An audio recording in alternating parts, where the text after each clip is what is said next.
zona of proximal development. Pertama, kami akan memaparkan tentang bagaimana pandangan dari setiap anggota kami berkaitan dengan zona of proximal development.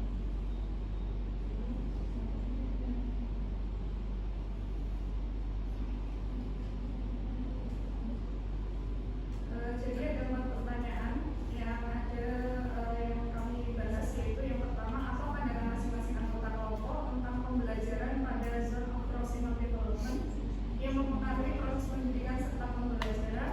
Kemudian yang kedua, apa pandangan masing-masing anggota kelompok tentang kesiapan mengajar dengan memperhatikan pembelajaran pada zone of proximal development pada peserta didik. Yang ketiga, apa persamaan dan perbedaan pandangan tentang pembelajaran pada zone of proximal development yang mempengaruhi proses pendidikan yang dimiliki. Kemudian yang keempat, apa persamaan dan perbedaan pandangan tentang mengajar dengan memperhatikan pembelajaran pada zone of proximal development yang pada peserta didik yang dimiliki. Yang pertama akan disampaikan oleh Mbak Nita. Pandangan ini menurut saya yaitu pembelajaran dengan memperhatikan zona of proximal development atau ZPD merupakan kemampuan seseorang pendidik dalam memaksimalkan kemampuan aktual peserta didik atau kemampuan untuk menyelesaikan dan memecahkan masalah secara mandiri, serta kemampuan potensial atau kemampuan untuk menyelesaikan dan memecahkan masalah melalui pengarahan orang dewasa atau kolaborasi dengan teman sebaya yang kompeten. Peserta didik yang belum memahami masalah secara individu dapat bekerja sama dengan teman atau dengan bimbingan dari guru. Pemberian bantuan dari guru pada zona ini dapat dilakukan secara bertahap dan secara perlahan dikurangi sehingga anak tersebut dapat bekerja dengan mandiri. Selanjutnya akan disampaikan oleh Mbak Misita. Pandangan CPD menurut saya yaitu teori ini disampaikan oleh Vygotsky menekankan pada pentingnya lingkungan pembelajaran yang mendukung, di mana peserta didik dibimbing untuk mencapai pemahaman yang lebih mendalam dengan bantuan dari orang lain yang lebih berpengalaman atau sesama siswa yang lebih mampu. Nah, penerapan CPD ini juga menekankan pada kolaborasi dan bimbingan, mempromosikan interaksi sosial dan dukungan antara sesama siswa yang dapat membantu peserta didik memecahkan masalah yang kompleks, membangun kepercayaan diri dan keterampilan sosial yang diperlukan dalam kehidupan nyata.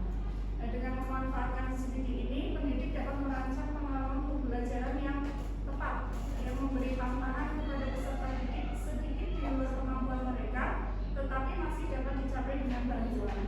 Nah, konsep CPD sangat relevan dalam konteks pendidikan modern yang dimana menekankan pada pembelajaran berpusat pada peserta didik atau siswa, di mana guru berperan sebagai fasilitator dan siswa diberi kesempatan untuk mengembangkan pemahaman mereka sendiri melalui interaksi, eksplorasi, dan bimbingan yang tepat. Kemudian yang selanjutnya pendapat dari Mbak Anissa. Ya, menurut saya pandangan ZPD adalah proses di mana seseorang mengandalkan bantuan orang lain untuk memecahkan masalah pembelajaran. Setiap peserta didik memiliki kemampuan dan potensi yang berbeda di dalam kelas. Oleh karena itu, peserta didik membutuhkan bantuan orang lain untuk mendukung kemampuannya tersebut. Perbedaan potensi ini akan mempengaruhi potensi pendidikan atau pembelajaran. Terlihat dari cara peserta didik menyelesaikan soal atau tugas yang diberikan oleh pendidik atau guru. Dengan bantuan yang diberikan, peserta didik akan memahami maksud dan tujuan dari masalah yang ingin diselesaikan. Dengan bantuan tersebut, peserta didik akan berpikir secara kritis untuk memecahkan masalah yang dihadapi dalam proses belajar secara mandiri. Hasil dari permasalahan pembelajaran yang dihadapi adalah peserta didik dapat mencapai hasil belajar yang diinginkan dan kemampuan berpikirnya akan menjadi lebih baik sehingga tujuan dari pendidikan ini atau pembelajaran tersebut tercapai. Untuk selanjutnya akan dibacakan oleh Mbak Ina. Menurut saya pandangan berkaitan dengan zone of proximal development ini diperkenalkan oleh seorang psikolog Vygotsky yang merujuk pada jarak antara apa yang seorang akan dapat lakukan secara mandiri dan apa yang mereka dapat capai dengan bantuan bimbingan atau kolaborasi dengan orang lain yang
Penerapan CPD atau Zone of Proximal Development menekankan pada kolaborasi, interaksi sosial, dan bimbingan atau bantuan dari yang lebih berpengalaman atau lebih mampu dalam memecahkan masalah yang kompleks. Ini adalah dua hal yang kami soroti memiliki persamaan dari pandangan kalian masing-masing.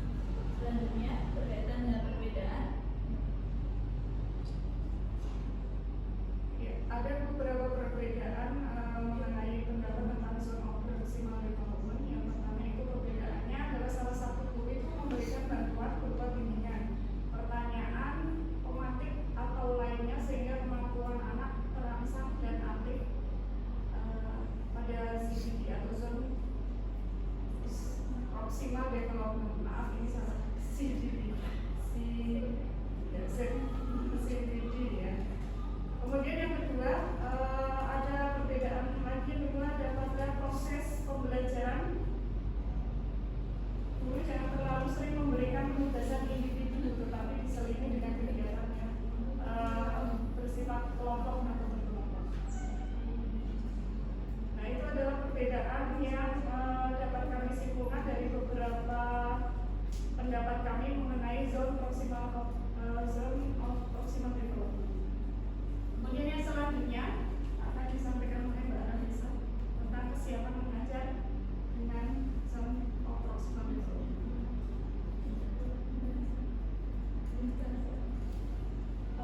Maaf ini Mbak, pendapat dari Mbak Mifta. Menurut saya, kesiapan mengajar dengan ZPD yaitu pembelajaran dengan memperhatikan zona of proximal development atau ZPD perlu disiapkan dengan baik untuk mendukung pembelajaran yang efektif dan efisien dalam mencapai tujuan pembelajaran. Adapun yang dapat dilakukan guru antara lain yang pertama yaitu mengetahui dan memperhatikan potensi perkembangan peserta didik sehingga dapat menyesuaikan dengan pembelajaran yang dilakukan.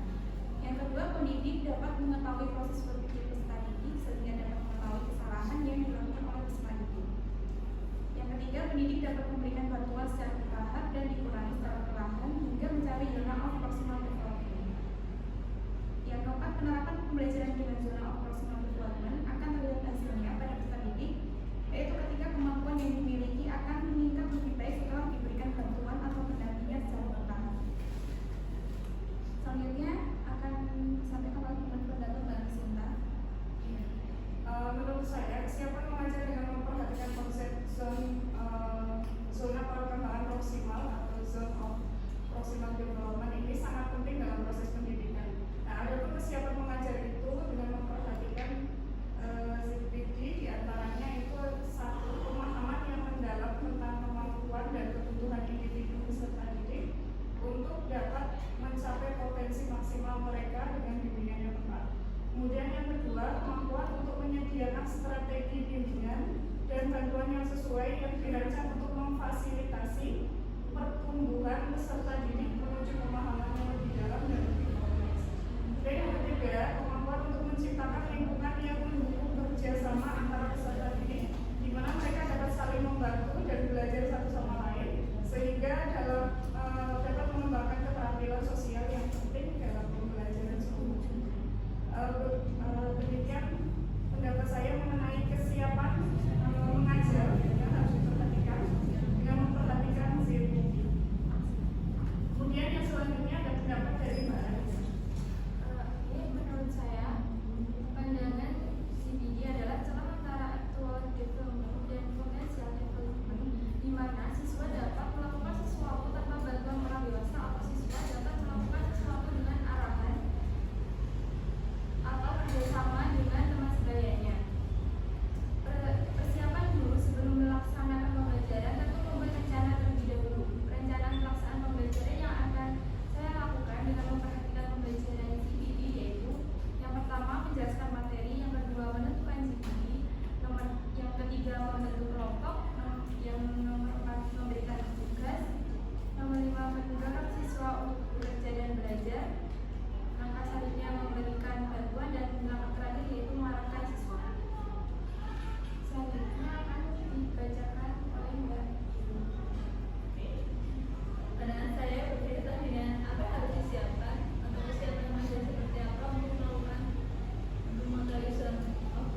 tingkat kemampuan peserta didik, yang mana perlu dilakukan asesmen awal untuk mengetahui kemampuan dan pemahaman peserta didik kita dalam tahapan mana, seperti itu. Kemudian buatlah sebuah rencana pembelajaran yang fleksibel. Menyusun rencana pembelajaran yang dapat disesuaikan dengan kebutuhan individu siswa peserta didik. Kemudian bisa digunakan dengan strategi scaffolding. Siapkan berbagai strategi scaffolding seperti pertanyaan pemandu atau pertanyaan pemantik, kemudian contoh konkret dan umpan balik yang konstruktif. Selanjutnya adanya bimbingan dan dukungan. Nah, ini dimana untuk melakukan scaffolding perlu adanya bimbingan dan bantuan dari yang lebih expert, baik guru maupun teman sebaya. Kemudian adanya aktivitas kolaboratif, yang mana desain aktivitas yang mendorong kerjasama antar siswa sehingga mereka dapat saling membantu dan mencapai tujuan pembelajaran. Yang keenam adanya sumber belajar yang beragam. Sediakan berbagai sumber belajar yang dapat mendukung untuk memfasilitasi peserta didik dalam belajar itu. Kemudian lingkungan belajar yang mendukung.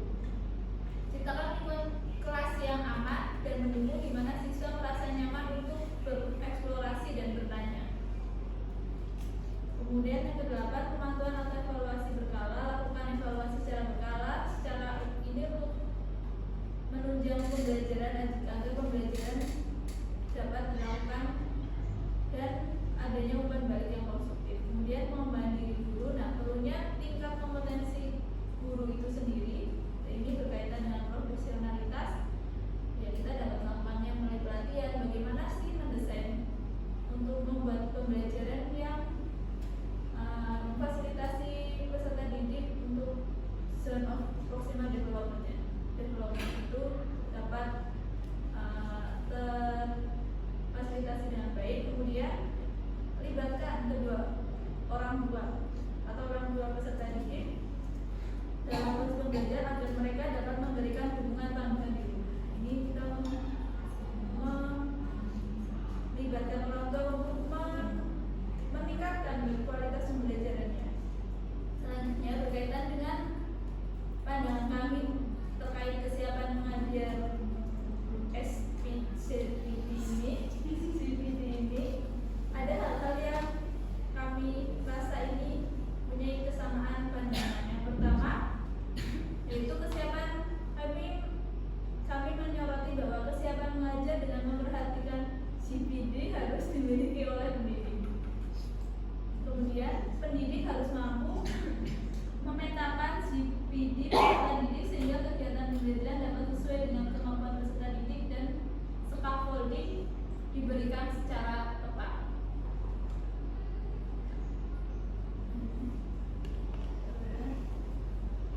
Untuk perbedaan kesiapan mengajar dalam kompetensi ini diantaranya yaitu dalam kesiapan mengajar yang menjadi perbedaan terletak pada pemilihan model media pembelajaran yang digunakan saat penerapan pembelajaran dalam memperhatikan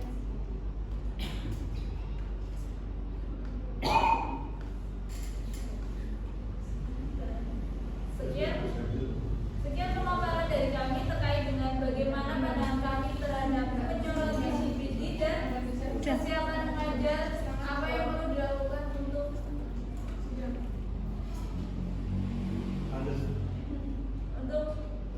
kesiapan mengajar dalam zona operasional development. Itu ada dua hal yang kami paparkan. Sekian presentasi dari kami.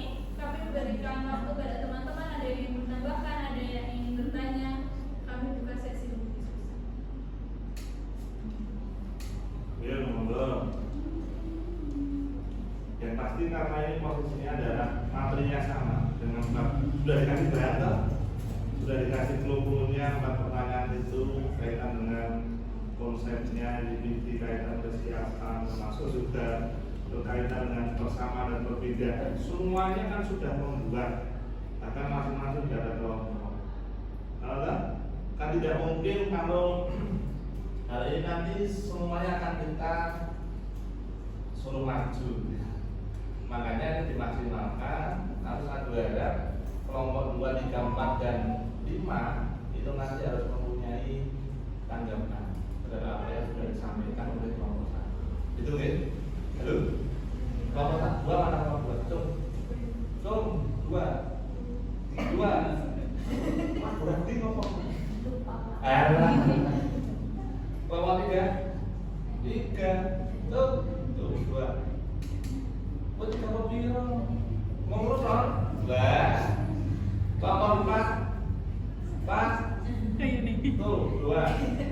Ya nggak masuk 2. Oh gitu, kelompok 5. Tuh, 2, 3. 3 dong. 5 dulu. Tengah dulu. Tuh. Kelompok. Orang macam. Oh, macam tuh. Oke. Sudah dilihat kan? Sudah dilihat juga kan? Secara visual kan sudah dilihat apa di situ. Apa yang disampaikan. Monggo. Untuk masing-masing kelompok wajib untuk bisa menyampaikan berkaitan dengan apa yang disampaikan dari kelompok satu. Mana ya? Mana ya, Dek ya? Silakan dari kelompok 1 2 3 4. 2 3 4 5. Silakan kami buka sesi diskusi. Atau mungkin punya pendapat yang berbeda tentang bagaimana zone of proximal development itu didefinisikan atau apa yang harus disiapkan dalam menghadapi dalam merancang zone of proximal development. Ya, masing-masing harus, masing-masing harus menyampaikan. Yuk, nomor 2 dulu. Ya, yuk, sana dong, nggak bisa yang sana. Oh, ya. Halo. Hai. Ya, silakan nomor 2 Mbak Fia. Saya jadi mewakili teman-teman kelompok 2. Mau apa ya? Mau bertanya. Oke, ganti akan Konfirmasi.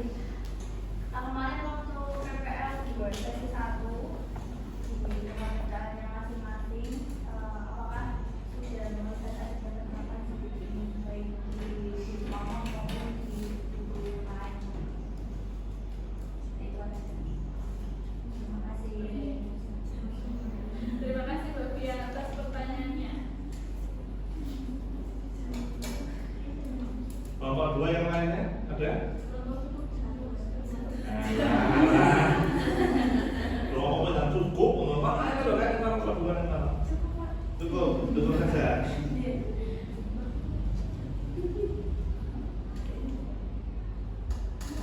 Kelompok 3. Ya, kelompok 3. Silakan kelompok 3 Mbak. Sambil kalian nyiapin jawaban, ini kan kelompok 3. Yuk, kelompok 3. Ya, izin bertanya, saya Mega ya Mbak. Ya Mbak. Mewakili kelompok 3 ingin bertanya. Jika di rating dari angka 1 sampai 10 dari masing-masing anggota, berapa besar kesiapan mengajar dengan menerapkan hingga ketempatan ZPD ini ketika nanti akan PPL di tempat masing-masing di sekolah masing-masing. Baik.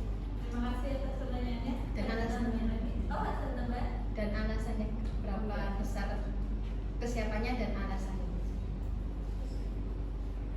Baik, terima kasih. Sudah cukup kelompok 3? Ya, silakan kelompok 4. Ada yang ingin atau memberikan tambahan masukan? Juga silakan.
dari yang lebih berpengalaman atau yang lebih mampu, misalkan teman sebaya yang lebih mampu, baik itu guru maupun teman sebaya yang lebih mampu seperti itu.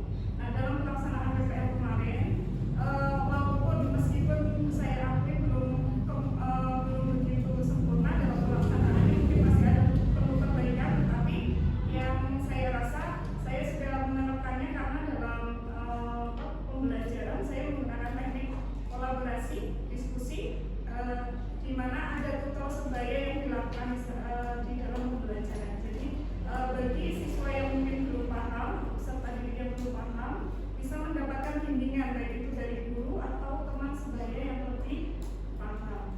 Nah, untuk tantangannya itu memang sedikit dari tingkat lebih sulit dari tingkat kemampuannya. Jadi mungkin bisa ditambahkan untuk yang selanjutnya dari Mbak Iliana.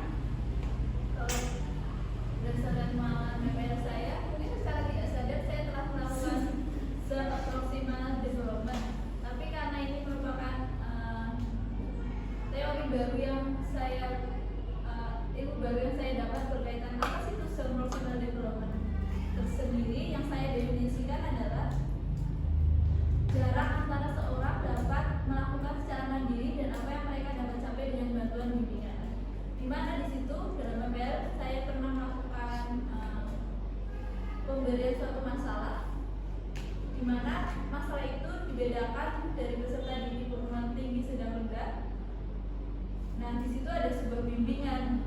Soal-soal yang diberikan itu dia antara middle, jadi dia tidak tinggi dan dia tidak rendah juga. Jadi di mana di situ adalah merupakan salah satu aplikasi yang saya lakukan melalui pemberian soal, yang mana ini berkaitan dengan zone of proximal development. Mungkin itu berdasarkan pengalaman dari saya.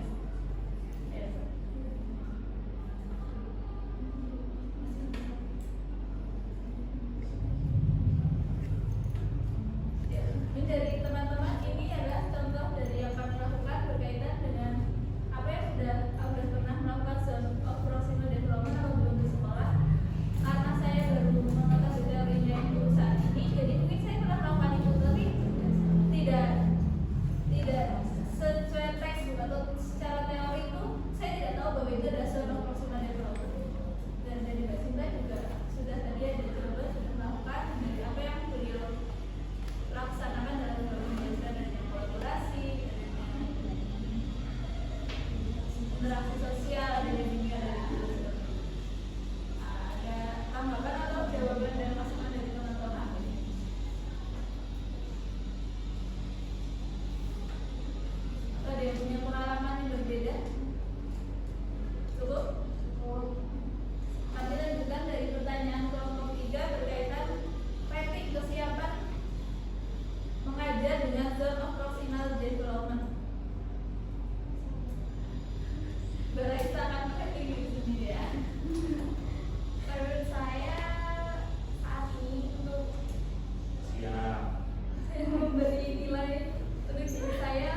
4.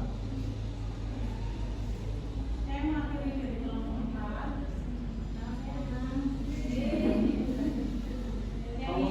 Anak unggul kualitas. Orang unggul berada. Yang pertama, menurut kalian seberapa efektif pendekatan CBD terhadap tujuan pembelajaran? Apakah lebih memudahkan atau malah lebih susah dari mengatur peserta didik sampai mengatur waktu penyampaian materi dan sebagainya? Terus yang kedua, apakah ada spesifikasi khusus terkait pendekatan CBD? Terima kasih dari kelompok 4 menyampaikan pertanyaan. Silakan kelompok 5. Ada yang mengajukan pertanyaan atau masukan atau tanggapan?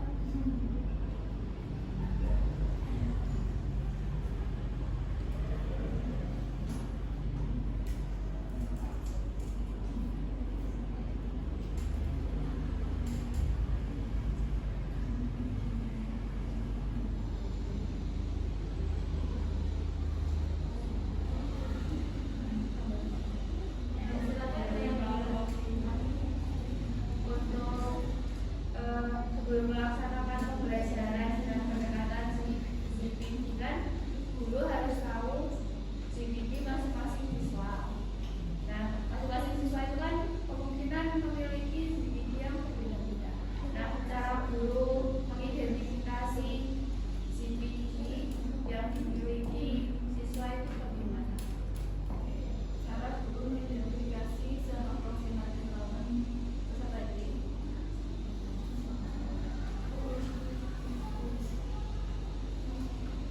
Terima kasih kelompok 4 dan kelompok 5. Pertama kami akan menjawab pertanyaan dari kelompok 4.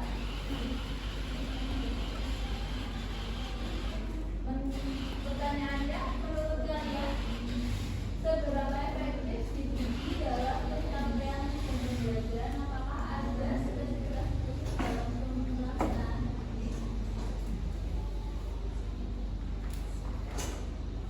Menurut kami, sebuah teori dapat efektif atau tidak kemudian juga ketika kita sudah melakukan atau kita sudah nah, untuk pengalaman kami kan belum pernah melakukan pembelajaran yang kami menyoroti bagaimana kami menerapkan CBD itu sendiri. Jadi kami tidak dapat menyimpulkan itu efektif atau tidak. Tapi berdasarkan teori dan berdasarkan literatur pastinya CBD merupakan teori yang sangat bagus, yang mana kita dapat memfasilitasi peserta didik sesuai dengan tahapan kemampuan peserta didik itu sendiri. Jadi kita bisa ada anak tinggi, sedang, rendah. Untuk anak yang berkemampuan rendah, mereka tidak harus mempunyai misal harus menyelesaikan sebuah masalah yang sama dengan peserta didik dengan kemampuan tinggi. Nah, itu adalah teori yang kami soroti berkaitan dengan CBD. Jadi mereka itu punya batasnya di mana, tidak harus biar peserta didik itu dapat berkembang sesuai dengan kemampuannya itu. Jadi nggak harus sama ratakan, kita tidak melihat peserta didik dalam kelas itu sama. Kalau efektif tidaknya kami tidak dapat menyimpulkan karena kami belum melakukan pembelajaran dengan itu dan belum melaksanakan pembelajaran dengan itu di dalam kelas. Atau ada tambahan?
kolaborasi dan diskusi. Jadi pembelajaran itu didesain untuk mendorong kolaborasi antar peserta didik, berdiskusi untuk memecahkan masalah yang lebih kompleks atau tadi yang setingkat lebih sulit dibandingkan didik yang sudah dia mampu.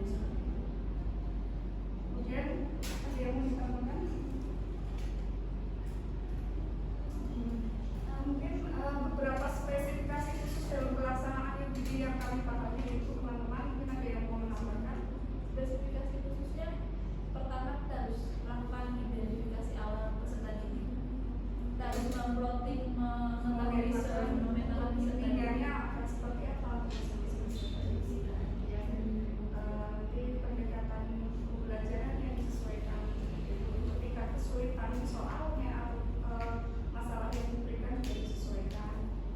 Kemudian memfasilitasi mereka juga untuk berkolaborasi, diskusi, berinteraksi dengan teman, sebaya atau dengan guru atau yang bermanfaat. Itu jawabannya ada berbagai hal yang perlu disoroti berkaitan dengan LGBT, atau ada dari teman-teman yang menyoroti hal lain berkaitan dengan spesifikasi khusus LGBT itu apa sih? Selain yang tadi kami jelaskan, atau kami mungkin ada yang kurang atau ada yang salah dari penjelasan kami, silakan. Dan juga sesi diskusi. Izin bertanya. Boleh. Terkait ini sama TARL itu bedanya apa ya? Kan sama-sama memperhatikan memetakan peserta didik sesuai dengan kesiapan terus perkembangan. Nah itu apakah ada bedanya antara pendekatan UBD sama TARL? Oke, pertanyaan yang bagus dari Mbak Rita. Dan itu jadi bahan untuk kita semua. Apa ini perbedaannya dari CBD dan TARL? Oke. Ada yang udah punya jawaban dan ingin memberikan tanggapan? Mungkin sedikit saya jawab. Menurut yang saya tahu, kalau TARL memang pendekatan berdasarkan tingkat kemampuan. Jadi ada identifikasi untuk langkah awal menentukan bagaimana nanti siswa akan diberikan pembelajaran sesuai dengan tingkat kemampuannya seperti itu. Dan di CBD juga memiliki kesamaan yang sama, langkah awalnya sama, mengidentifikasi, kemudian memetakan nanti untuk bimbingan ke depannya akan seperti apa. Nah, tapi dalam zone proximal development ini ada beberapa hal yang ditekankan seperti tadi dalam penekanan dalam pemberian bantuan dari yang lebih mampu atau teman sebaya lebih mampu, guru yang atau tenaga atau orang yang lebih mampu atau orang yang lebih kompeten di bidangnya seperti itu. Kemudian ada lagi penekanan dalam pelaksanaan CBD dalam pembelajaran itu ada kolaborasi atau interaksi sosial di sana terjadi. Jadi mungkin pendekatannya lebih diarahkan pada pendekatan secara berkelompok ya, untuk pembelajarannya didesain untuk berkelompok diskusi sehingga terjadi interaksi sosial dan nanti ada tutor sebaya dari kelompok diskusi tersebut. Nah mungkin ada beberapa perbedaan. Persamaannya adalah sesuai dengan tingkat kemampuan dan langkah-langkahnya mungkin sama. Yang pertama harus mengidentifikasi kebutuhan masing-masing peserta didik untuk menentukan strategi pembelajaran berikutnya. Nah mungkin dalam perbedaannya ini ada dua teori yang disampaikan oleh orang yang berbeda. Dan kalau CBD itu juga menekankan pada pertama tadi adanya bimbingan dari orang yang lebih mampu atau tutor sebaya dari orang yang lebih mampu. Kemudian ada kolaborasi, mungkin pendekatan pembelajarannya atau desain pembelajarannya itu secara berkelompok dan terjadi diskusi dan tutor sebaya. Seperti itu mungkin itu yang saya tahu dari pemahaman saya tentang TARL dan juga dari menambahkan. Mungkin Pak Wahid, apakah penjelasannya? Belum. Oh, belum. Ini yang berkaitan pertanyaan nomor 4 dari nomor. Enggak, kalau sudah selesai apa? Oh, satu lagi untuk pertanyaan nomor 5 juga, Pak. Oh, ya. Nanti kita sambung diskusinya ya, Mbak Rita. Ya, Bantu boleh, Pak Wahid, Pak. silakan.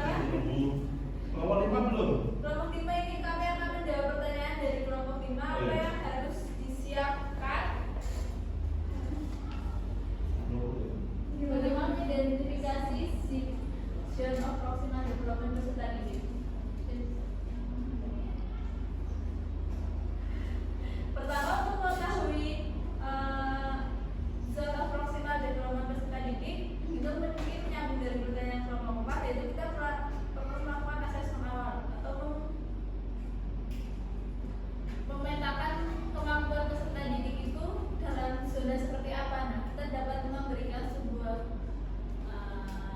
misal kalau dalam matematika ya soal pemantik atau soal tumo yang dapat digunakan untuk merepresentasikan bagaimana zona of development peserta didik itu. Kemudian setelah diberikan asesmen awal, kita mengidentifikasi pada zona mana atau peserta didik ini dan satu-satu dianalisis, kemudian baru menentukan zona of proximal development peserta didik dalam tahapan apa. Kemudian setelah itu kita memberikan sebuah tantangan atau kalau dalam matematika ya soal disesuaikan dengan zonanya masing-masing, kesulitannya,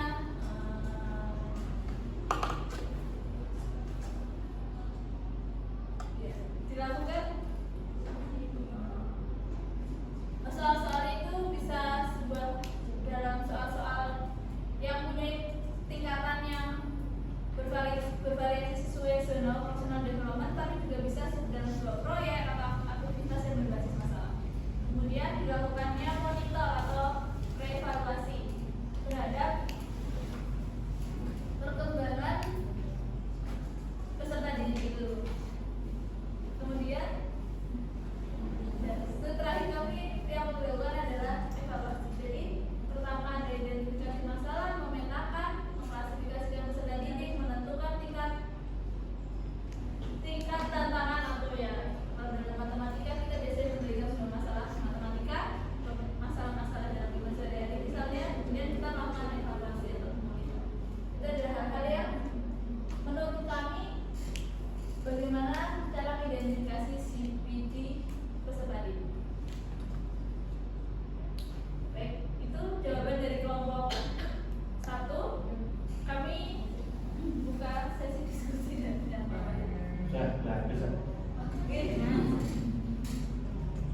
Kasihan bisa dibilang saya. Ya, karena ini sudah waktu jam 13.28, kami cukupkan